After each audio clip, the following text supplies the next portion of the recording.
Vande Mataram dear students. हम लोग देख रहे थे चैप्टर नंबर 13 भारत का गर्व, भारत की बेटियां, जिसके अंदर हमने देखा था कि सिर्फ भारत को ही नहीं परंतु पूरे विश्व की महिला को गर्व हो ऐसा इतिहास भारत की 6 बेटियों ने रच डाला था। उन्होंने पूरी दुनिया का चक्कर लगाने का एक अभियान सफलतापूर्वक पार किया था और ये अभियान शुरू हुआ था 2017 को 10 सितंबर को शुरू हुआ था। और ये अभियान के अंदर लेफ्टिनेंट कमांडर वर्तिका जोशी थी, उन्होंने नेतृत्व किया था। इसके अलावा lieutenant commander Pratibha Jamwal, lieutenant commander P Swati, lieutenant Aishwarya Podapati, lieutenant Payal Gupta तथा लेफ्टिनेंट एस विजया दिवे ने इस अभियान में हिस्सा लिया था।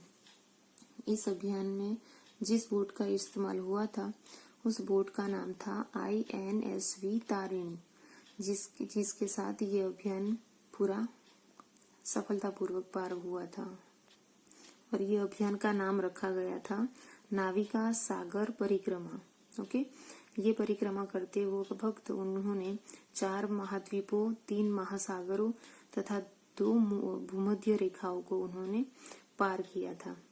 ये सफर करते वक्त उन्होंने कुछ जगहों पर पड़ाव भी डाले थे, जैसे कि ऑस्ट्रेलिया, न्यूजीलैंड, फॉकलैंड द्वीप और साउथ अफ्रीका, मॉरिशस, ऐसी जगह पे उन्होंने पड़ाव भी डाले थे। ये यात्रा को पूरी करने में उनको 254 दिनों का समय लगा था और ये समय के दौरान उन्होंने काफी सारी कठिनाइयों का सामना किया था। यहाँ तक हमने देखा था, आज हम देखेंगे उससे आगे। एक बार तो बोट का स्टीयरिंग भी टूट गया। महासागर में उठती ऊंची ऊंची लहरें और तेज हवाएं कई बार आगे बढ़ने से रोकती थी। परिस्थितियों का डटकर सामना करने की यह शक्ति उन्हें प्रशिक्षण के दौरान मिली थी, जिसमें उन्हें हर समय ऐसी परिस्थितियों के लिए तैयार रहने और साहस से लड़कर जीतने का प्रशिक्षण दिया गया था। तो अभी यहाँ पे उन्होंने जो कठिन परिस्थितियों का सामना किया था उसके बारे में थोड़ी माहिती दी गई है कि ये परिक्रमा करते समय एक बार उनका स्टीयरिंग यानी बोट जिसे चलाया जाता है वो स्टीयरिंग टूट गया था और कई बार बहुत ऊंची ऊंची लहरें भी आती थी, जिसकी वजह से वो आगे बढ़ पाते नहीं थे।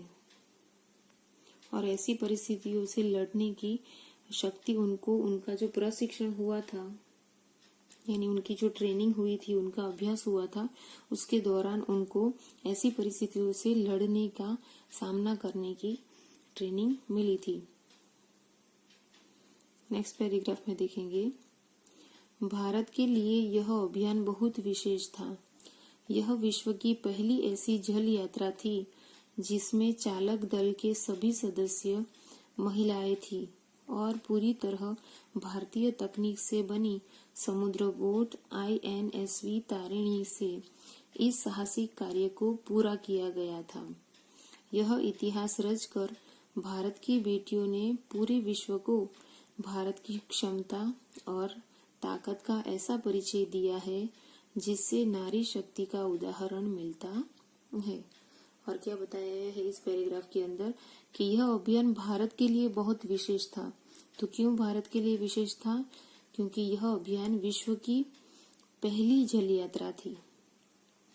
विश्व की पहली ऐसी जल यात्रा थी जिसके अंदर सभी चालक क्या थी? महिलाएं थी। सभी चालक सदस्य महिलाएं थी। और दूसरा था कि यह जो बोट लेके वो लोग समुद्र बोट लेके गए थे, वो पूरा बोट भारतीय तकनीक से बना हुआ था। ओके, इसीलिए यह अभियान भारत के लिए बहुत विशेष था।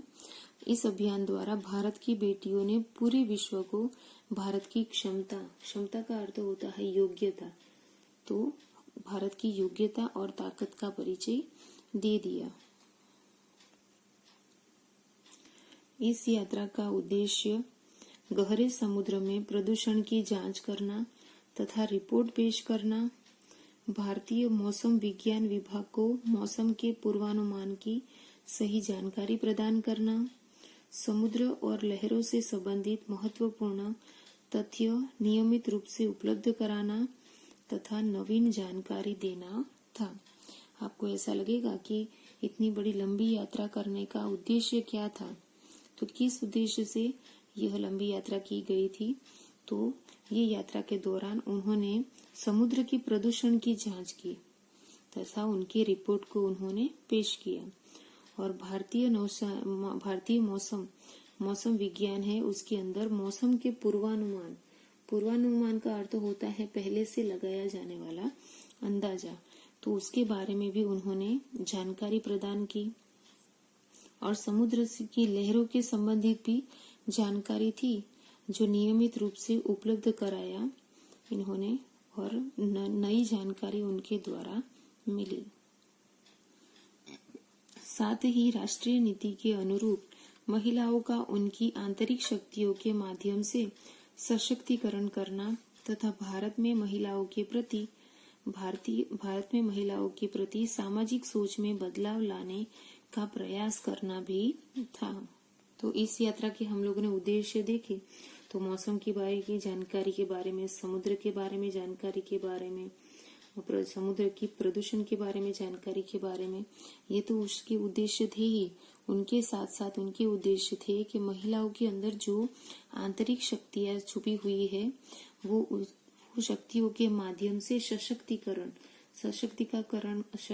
का अर्थ होता है अवसर और अधिकार प्रदान करके ताकत को बढ़ाना। तो ये उनका उद्देश्य था। और इससे भारत के अंदर महिलाओं की प्रति समाज की जो सोच है उसमें बदलाव आए, ये भी उनका उद्देश्य था। 8 जून 2018 को अंतर्राष्ट्रीय महिला दिवस के अवसर पर भारत के राष्ट्रपति रामनाथ कोविंद ने महिला सशक्तिकरण में महत्वपूर्ण योगदान देने के लिए इस महिला दल को नारी शक्ति पुरस्कार से सम्मानित किया। यहाँ क्या बताया गया है कि इन महिलाओं को नारी सशक्तिकरण पुरस्कार से सम्मानित किया गया है। इनके द्वारा राष्ट्रपति रामनाथ कोविंद के द्वारा। क्यों? क्योंकि उन्होंने महिला सशक्तिकरण में महत्वपूर्ण योगदान दिया था। और कब दिया गया उनको ये सम्मान? तो 8 जून 2018 को। ओके। रक्षा मंत्री निर्मला सीतारमण ने जिस उत्साह से हरी झंडी दिखाकर दल को रवाना किया था, उसी उत्साह से यात्रा पूरी करने पर चालक दल की सदस्यों को बधाई देकर उनका स्वागत भी किया। यानी आगे हमने चैप्टर में देखा था कि निर्मला सीतारमण के द्वारा, रक्षा मंत्री निर्मला सीतारमण के द्वारा इनको हरी झंडी दी गई थी। और जब वो ये पूरा परिक्रमा खत्म करके वापस आई तब उनको वेलकम करने के लिए भी निर्मला सीतारमण वहीं पर उपस्थित थी। और उन्होंने चालक दल की सभी सदस्यों को बधाई देकर उनका स्वागत भी किया।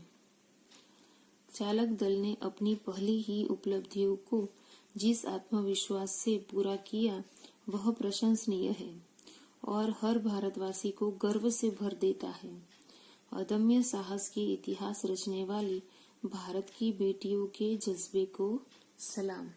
क्या बताया गया है कि अपनी उपलब्धियों, उन्होंने जो उपलब्धियां प्राप्त की है, उनकी वजह से उनके आत्मविश्वास, ये जो चालक दल की महिलाएं थी, उन्होंने जिस आत्मविश्वास के साथ उनकी ये पहली उपलब्धि को पूरा किया है वो बहुत ही प्रशंसनीय है, यानी प्रशंसा करने के लायक है। सब भारतवासियों को हमें इस बात के ऊपर गर्व करना चाहिए, वो हमें गर्व से भर देने वाली बात है।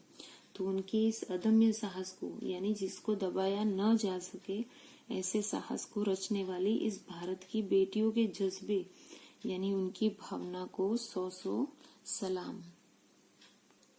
तो यहाँ पे पाठ की पूरी समझूती खत्म होती है। अब हम देखेंगे शब्द ज्ञान। गवाह, उसका अर्थ होता है साक्षी, प्रमाण।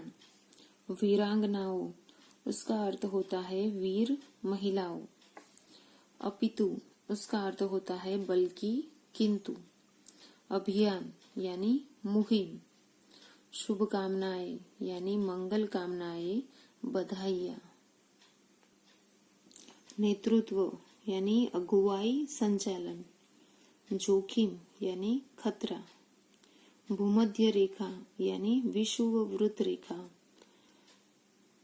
विपरीत परिस्थितियों यानी कठिन समय, प्रशिक्षण यानी अभ्यास। ज्यादातर सारे वर्ड मैंने आपको चैप्टर को पढ़ाते हुए तो बता ही दिए हैं। क्षमता यानी योग्यता, सामर्थ्य, पूर्वानुमान यानी पहले से लगाया गया अंदाजा, सशक्तिकरण यानी अवसर और अधिकार प्रदान करके ताकत को बढ़ाना, अदम्य यानी जिसे दबाया न जा सके, और जज्बे इसका अर्थ होता है भावना। अब देखेंगे कुछ समानार्थी शब्द। महिला, उसका समानार्थी शब्द होता है स्त्री, नारी, औरत। जोखिम, उसके समानार्थी शब्द है खतरा, संकट, भय हेतुक। बेटी, उसके समानार्थी शब्द है सुता, तनया, बिटिया। गर्व, उसके समानार्थी शब्द है गौरव, अभिमान, फक्र। प्रतिभा, उसके समानार्थी शब्द है योग्यता, हुनर, कौशल।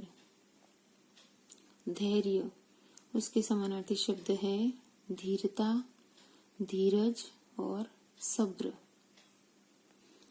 तो हम लोग यहाँ पे ये वीडियो को स्टॉप करते हैं। नेक्स्ट वीडियो में हम चैप्टर का पाठ बोध देखेंगे। Okay, bye students.